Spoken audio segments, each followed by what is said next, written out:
everybody, welcome to Parker Group Live. We are on the road today, traveling throughout Sussex and Kent County, showing houses and listing houses, but we wanted to touch base with you today and let you know a question that we often get when people are buying a house, and that's how much cash do I need to actually purchase a house? And there's no easy answer to that question because there's a lot of factors involved.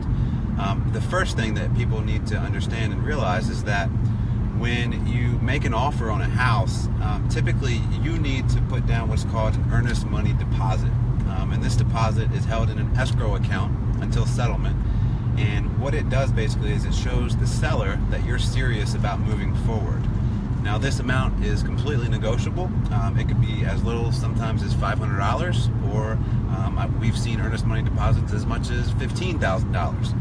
Obviously, the more that you put down as a sign of good faith to that seller, the more likely that they are to accept your offer, assuming the other terms are favorable. So you need to think about somewhere between probably $500 and $3,000 is the average for an earnest money deposit. What kind of cash you can come up with immediately, because you are going to have to take that out of your pocket to put down when you're writing that offer. Secondly, you need to consider what kind of loan program you're going to be getting. If you get a loan through the USDA, you can get financing up to 100%. And most people are thinking financing 100%, that means I don't have to bring any money to the table.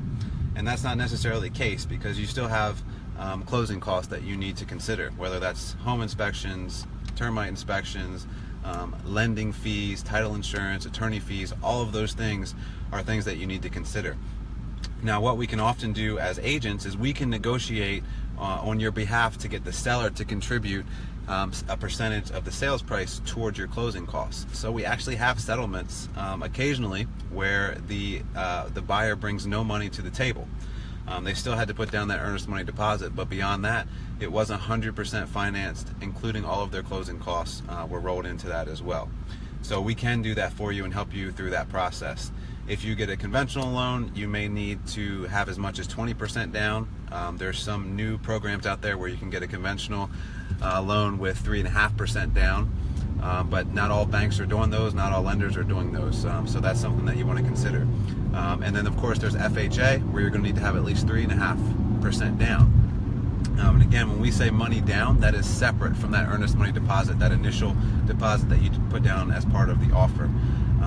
So something to keep in mind as you are looking at houses and considering making an offer, you do need to have some cash available to you. If you have no money at all, you probably need to wait until you save a little bit before pursuing your home search and writing an offer.